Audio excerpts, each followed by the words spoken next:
வெண்ணிலாவே வாடாத பூவே என் வாழ்வில் மீண்டும் என ஈன்ற தாயே கண்ணோடு இமையாய் சுகமான சுமையாய் இரு கையில் ஏந்தி தாலாட்டுவேனே காற்றோடு தலை கோதி நதியோடு தவழ்ந்து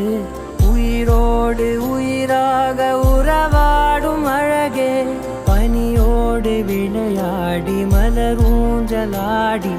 தரை வந்து தமிழ் பேசும் இரு கால் வெண்ணிலவே சிறகாக உன்னை நான் ஏந்தி செல்வேன்